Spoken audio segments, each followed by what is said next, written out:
Imaginemos por un momento que una inteligencia artificial está analizando un currículum vital, un historial médico o, no sé, una sentencia legal. Y resulta que, sin que nadie se dé cuenta, está utilizando información oculta sobre el género, la raza o la religión de esa persona para tomar su decisión final. Que suena a ciencia ficción distópica total, claro, pero es que es un problema real, muy, muy real a día de hoy. Totalmente. Y la gran pregunta que nos plantea esto es, a ver, ¿es posible obligar a esa IA a olvidar esos conceptos específicos sin borrar todo lo demás que ha aprendido? O sea, sin hacerla completamente inútil. Pues esa es, sin lugar a dudas, la tensión fundamental que define ahora mismo la frontera del aprendizaje automático. Porque matemáticamente hablando, olvidar información nunca es gratis. Ya. Siempre hay un coste oculto, digamos, un peaje geométrico en los datos que no se puede ignorar, por muchas buenas intenciones que tengamos al intentar crear sistemas justos. Ostras, qué interesante. Pues un saludo muy cordial a quienes nos acompañan hoy en este análisis a fondo. Hoy nos vamos a sumergir de lleno en un artículo técnico fascinante que intenta resolver exactamente este dilema. Eso es. Se titula Robust Concept Erasure via Cornelized Rate Distortion Maximization, que, bueno, podríamos traducir como borrado robusto de conceptos mediante maximización kernelizada de tasa distorsión. Un título con mucha tela. Sí, desde luego no es muy comercial el título. Nada comercial. Es una investigación conjunta desarrollada por equipos de la Universidad de Carolina del Norte en Chapel Hill, Google DeepMind y Google Research. Y proponen una técnica revolucionaria a la que llaman CRAM. ¿CRAM? Sí. Posibilidades prácticas de alterar lo que un modelo sabe, pero sin destruirlo, me parecen absolutamente fascinantes. A ver, el marco teórico de K-RAM es ciertamente robusto. Y aporta unas herramientas de la teoría de la información muy sofisticadas. Pero yo aquí soy un poco más escéptico. No conviene dejarse llevar por el optimismo desmedido. Ah, no. ¿Por qué lo dices? Pues porque intentar desenredar características en un modelo gigantesco que ya ha sido preentrenado es, en esencia, poner un parche a posteriori. O sea, es una cirugía de altísima complejidad técnica que siempre va a conllevar distorsiones inevitables. No existe el borrado quirúrgico perfecto. Vale, entiendo la cautela. Pero para poner en contexto a quienes nos escuchan, sabemos que los modelos masivos actuales, hablo de GPT o los transformadores de visión, no almacenan la información en bases de datos relacionales como las de toda la vida. No, que va.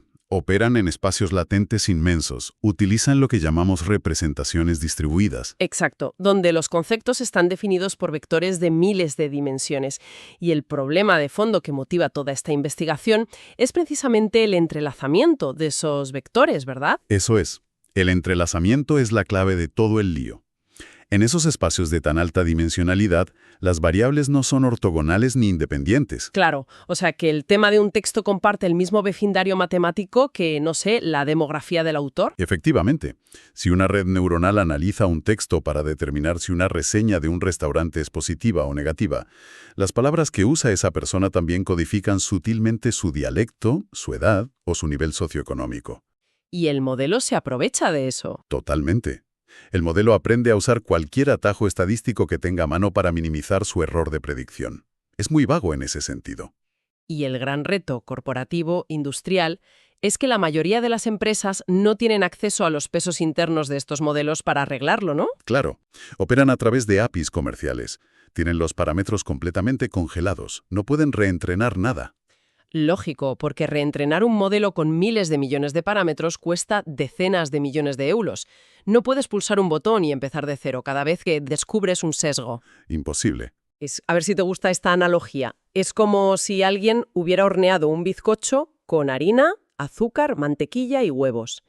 Y lo que la industria quiere hacer ahora es extraer mágicamente solo las moléculas del huevo después de que el bizcocho ya está horneado y enfriado. Madre mía. Y encima pretenden dejar la estructura, el sabor y el resto del bizcocho completamente intactos.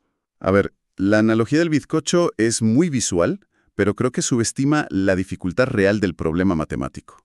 ¿Tú crees? Sí, porque en el espacio latente, El equivalente a la harina y los huevos ya han reaccionado químicamente. Han formado una sustancia completamente nueva. Ya, están fusionados. Exacto. Intentar extraer los huevos a posteriori requiere alterar la estructura molecular de todo el conjunto. O sea, existen soluciones extremas. Si le metemos ruido aleatorio masivo a las representaciones, pues el concepto indeseado desaparece. El sesgo baja a cero. Claro, pero acabas de convertir el bizcocho en cenizas. Literalmente. Has destruido la utilidad de los datos para cualquier tarea posterior. Y este artículo subraya precisamente eso. La enorme dificultad de borrar un concepto latente operando a ciegas. Bueno, antes de llegar a la solución mágica, entre comillas, propuesta por Google y la Universidad de Carolina del Norte, creo que es vital entender los fracasos del pasado. El artículo dedica mucho espacio a revisar metodologías previas. Sí, técnicas como INLP o RLAC, que dominaron el panorama académico hace unos años. Exacto. Estas técnicas se basaban en lo que llaman proyecciones en el espacio nulo de un subespacio lineal, que suena muy complejo, pero básicamente encontraban la dirección geométrica del concepto que querían borrar, digamos, el género, y aplastaban todos los datos en esa dirección, ¿no? Eso es, era una operación de álgebra lineal pura y dura. Si el concepto de género se podía separar trazando un hiperplano recto en el espacio vectorial, pues proyectaban ortogonalmente todas las representaciones sobre ese hiperplano. Para que el clasificador no pudiera separar las clases. Efectivamente, matemáticamente anulaban la varianza en esa dirección específica. Pero claro, aquí hay un problema enorme. Las redes neuronales modernas. Exacto. Los clasificadores posteriores que leen esos datos no son lineales en absoluto. Es como, fíjate, es como intentar borrar el color rojo de una fotografía poniéndole encima unas gafas de sol con un filtro recto y rígido. Pensábamos que habíamos ocultado el sesgo, pero la red neuronal, que es hiperflexible y no lineal, simplemente mira por debajo del cristal. Mira alrededor de los bordes del filtro, sí. Y encuentra correlaciones raras en las sombras y vuelve a deducir dónde estaba el rojo original. Nos estábamos engañando pensando que la máquina era imparcial, cuando solo escondíamos la suciedad bajo la alfombra de la no linealidad. Esa metáfora de barrer bajo la alfombra es muy precisa. Nos daba una falsa sensación de seguridad con las métricas. Y el problema no era solo que los ataques fuesen no lineales, sino que, el mundo real rara vez se divide en etiquetas categóricas simples. Ya, blanco-negro. Claro, los métodos lineales estaban diseñados para variables binarias, hombre, mujer. Pero, ¿qué pasa si el concepto es continuo? Por ejemplo, el porcentaje de población de un grupo demográfico en un barrio, o distribuciones probabilísticas de creencias religiosas. Pero si ya sabíamos desde hace años que las redes operan con curvas y lógicas no lineales, ¿por qué tardaron tanto en abandonar el borrado lineal? El paper menciona intentos recientes como KC o FARM. ¿Esos no habían solucionado ya el problema? Lo intentaron, claro, pero se dieron de bruces con una barrera computacional enorme. Optimizar funciones de borrado no lineales es súper inestable y carísimo a nivel computacional. ¿Y qué hicieron? Pues hacer trampa, básicamente. Forzaban la discretización de los datos continuos. Si querían borrar el nivel de ingresos, que es continuo, lo dividían a la fuerza en 3 cajas, bajo, medio y alto, y le aplicaban el algoritmo categórico. Llegar a una variable continua a encajar en cajas discretas provoca una pérdida catastrófica de granularidad fina e introduce ruido artificial a lo bestia. Y justo aquí, en este callejón sin salida, es donde entra en escena KRAM, la maximización kernelizada de tasa distorsión. Su gran promesa es manejar conceptos continuos y vectores de forma nativa. Sin discretizar. Exacto. Usando transformaciones no lineales sin cargarse los datos. Y para lograrlo introducen el uso de matrices de kernel. Yo, intento visualizar la mecánica. Entiendo que el kernel evalúa las etiquetas del concepto que queremos borrar y empuja a las instancias de datos similares para que se alejen en el nuevo espacio. ¿Sí? O sea, penaliza que estén cerca, ¿no? Efectivamente. La matriz de kernel mide la similitud conceptual original. Si 2 textos fueron escritos por personas de la misma demografía, el kernel dice, aquí hay una alta similitud para este concepto. Vale. Y entonces la función objetivo de CRAN usa esa información para forzar una repulsión matemática en el espacio latente. Busca que en las nuevas representaciones esas 2 instancias sean lo más disimilares posible. Es una manipulación geométrica muy agresiva. Muy bestia. Gobernada por la función de tasa distorsión, que es un concepto clásico de la teoría de la información de Shannon. Claro. La tasa de distorsión tradicionalmente mide los bits necesarios para transmitir una señal con una pérdida tolerable, pero aquí lo usan para medir algo fascinante, que es el volumen o la dimensión intrínseca del conjunto de datos. Eso es clave. Y el artículo impone una restricción innegociable a este proceso, una fórmula matemática que es R de Z igual a B. Y yo te pregunto, ¿por qué es tan vital mantener constante este volumen? Si queremos que los conceptos similares se alejen, ¿no podríamos simplemente usar la fuerza bruta y empujarlos lejísimos unos de otros? Si aplicas fuerza bruta sin restricción, el espacio latente revienta, explota. Madre mía. Pensemos en la geometría, ¿eh? Si la única regla es alejar a los similares, las representaciones salen disparadas hacia el infinito. El documento ilustra esta catástrofe perfectamente en la figura 1b. Al expandirse violentamente el volumen general, una red neuronal adversaria vuelve a tener espacio libre de sobra para trazar una frontera curva. Y te vuelve a extraer el concepto oculto. Exacto. El volumen no puede crecer. Pero tampoco puede encogerse, ¿verdad? Porque si colapsa, nos vamos al escenario de la figura 1c. Todos los puntos convergen hacia el centro, se fusionan en un amasijo denso y perdemos toda la información. El bizcocho desaparece. Se queda en nada, ¿sí? Entonces, CRAM debe comportarse como un sistema cerrado. Es como, fíjate, es como si metiéramos cientos de imanes con el mismo polo dentro de una caja de titanio indestructible y de tamaño fijo. Vale. Los imanes se repelen violentamente entre sí, intentan huir, pero como la caja no se expande, no pueden salir. Así que terminan mezclándose en un caos tan absoluto que el patrón original desaparece por completo en la amalgama. Me gusta. La analogía de la caja de titanio captura muy bien la esencia de esa restricción, R de Z igual a B. Y para orquestar este caos, el algoritmo usa un multiplicador de Lagrange, el famoso parámetro lambda. Ah, el lambda, claro. Equilibra esa repulsión contra la restricción de volumen. Y a la vez, el comportamiento del kernel se calibra con la desviación estándar gaussiana, el parámetro sigma. Pero, y aquí me pongo crítico otra vez. Adelante, adelante. Cualquier análisis serio de los estudios de ablación, los de la figura 8, demuestra que esta magia de Kerrán depende de un equilibrio de hiperparámetros que es extremadamente frágil. La fragilidad. El talón de Aquiles de la literatura académica. A ver, si el multiplicador de Lagrange es como un regulador de tensión en nuestros imanes, ¿qué pasa si el ajuste no es absolutamente perfecto? Pues si pones el lambda muy alto, el algoritmo se obsesiona con mantener la estructura espacial rígida y renuncia a mezclar las representaciones. Resultado, el concepto sesgado no se borra. Vaya. Y por otro lado, el parámetro sigma del kernel dicta qué escala de vecindad consideramos similar.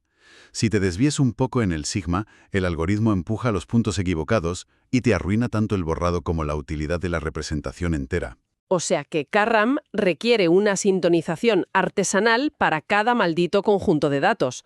No es una solución universal de enchufar y listo. Ni de lejos. Requiere mucha supervisión experta. Bueno, entendido el riesgo de configurarlo, surge el siguiente gran problema. Supongamos que encontramos esos parámetros mágicos. La máquina empuja, mezcla y comprime los datos en la caja. El sesgo religioso supuestamente desaparece. ¿Cómo sabemos a ciencia cierta que el resto de atributos útiles, la semántica real, no se ha destruido en el proceso? Claro, esa es la cuestión.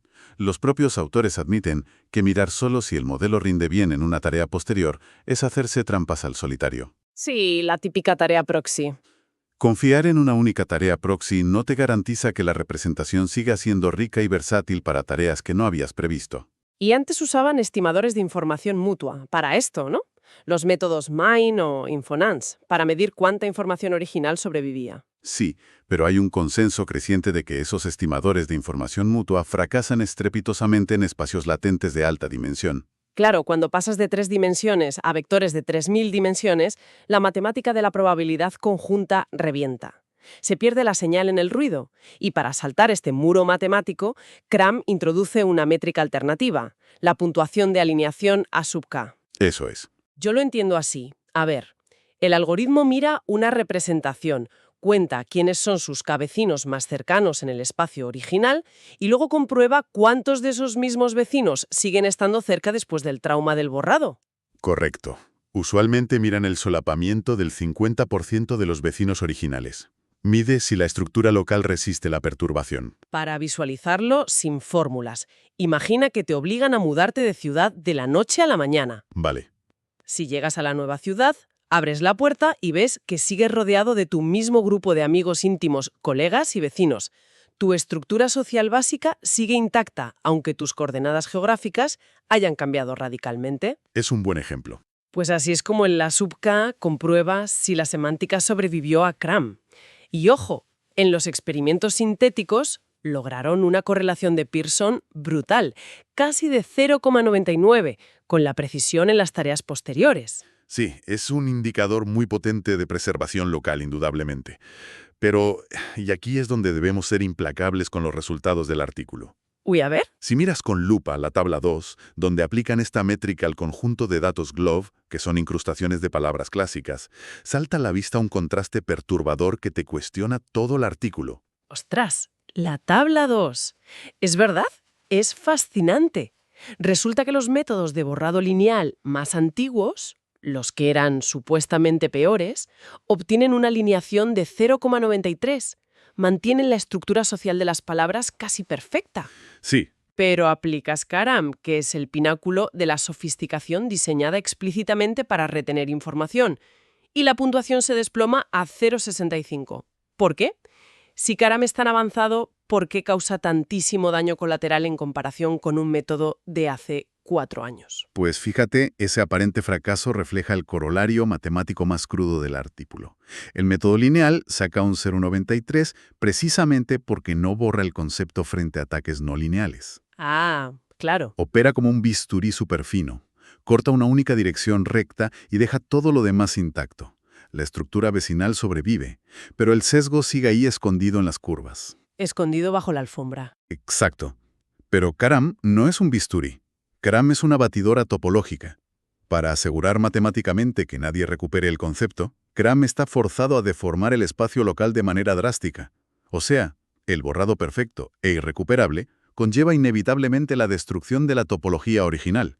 Ese 0,65 no es un fallo, es el precio de la seguridad. ¡Qué barbaridad! Es una compensación asombrosa. Cuanto más seguro es el borrado, más tienes que desdibujar las fronteras de la realidad en los datos. Y esta tensión nos lleva a la gran prueba de fuego.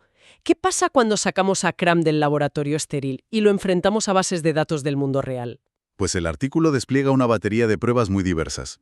Empezaron por conceptos vectoriales complejos en procesamiento del lenguaje natural. El conjunto de datos de toxicidad de Jigsaw, ¿no? Un clásico de la industria. Ese mismo. Usaron texto generado por GPT 3.5 y le pusieron una doble tarea. Por un lado, borrar la información sobre el género y la religión de los autores.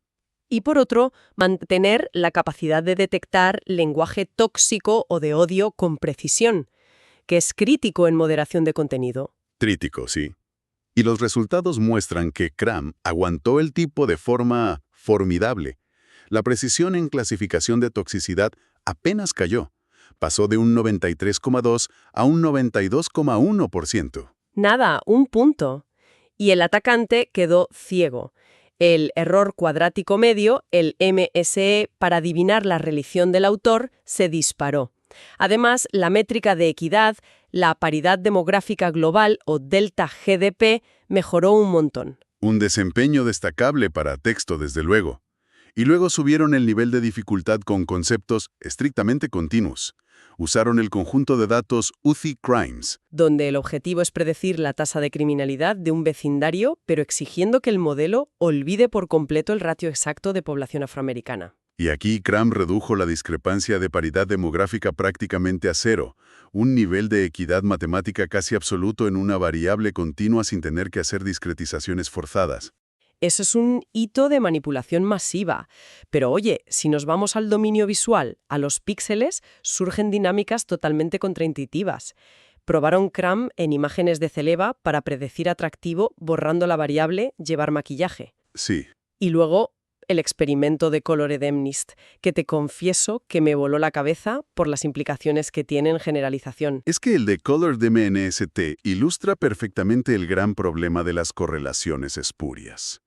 Básicamente, en el entrenamiento, inyectan a propósito un sesgo artificial abrumador. el color del fondo de la imagen está fuertísimo correlacionado con el número escrito. Por ejemplo, casi todos los 7 están sobre un fondo verde. Exacto.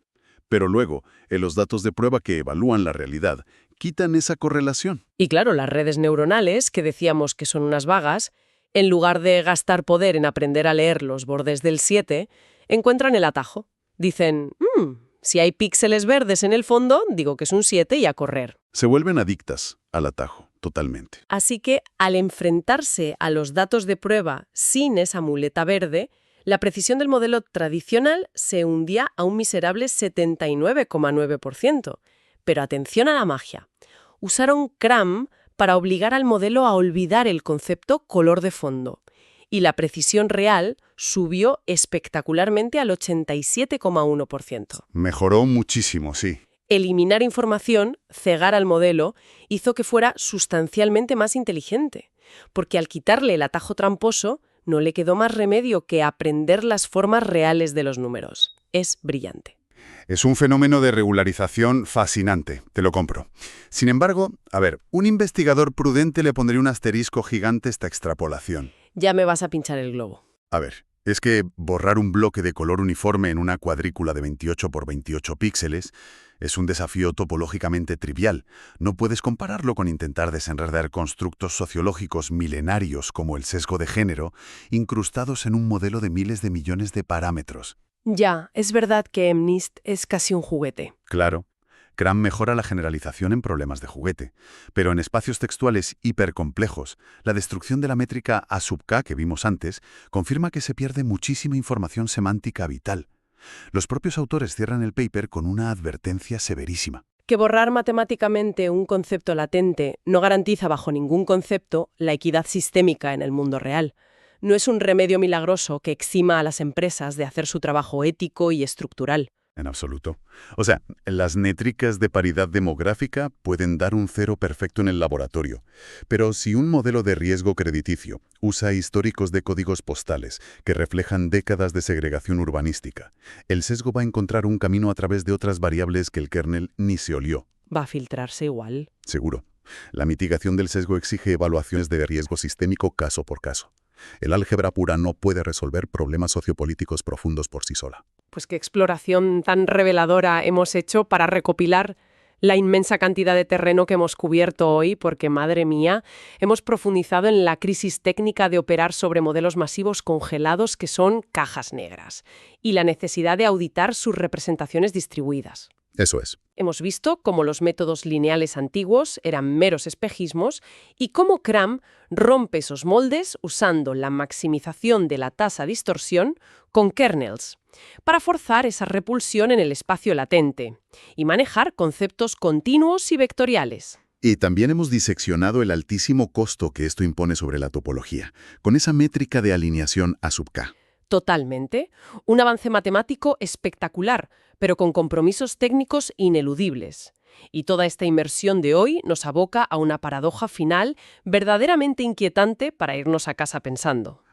Si la ciencia computacional refina estas técnicas hasta el extremo y un día logran borrar el 100% de los constructos humanos sobre género, raza o religión de un modelo gigantesco, ¿cuál es el límite de esa erradicación?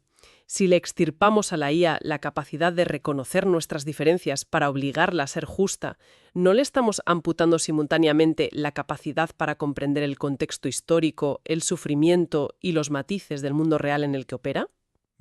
Tiene tela. ¿Es posible alcanzar una equidad algorítmica impecable sin sumir a la máquina en una profunda ignorancia sobre la condición humana? Ahí lo dejamos. Es un dilema filosófico apasionante para reflexionar. Queremos agradecer enormemente a quienes nos han prestado su atención hoy en este profundo viaje. Hasta la próxima inmersión.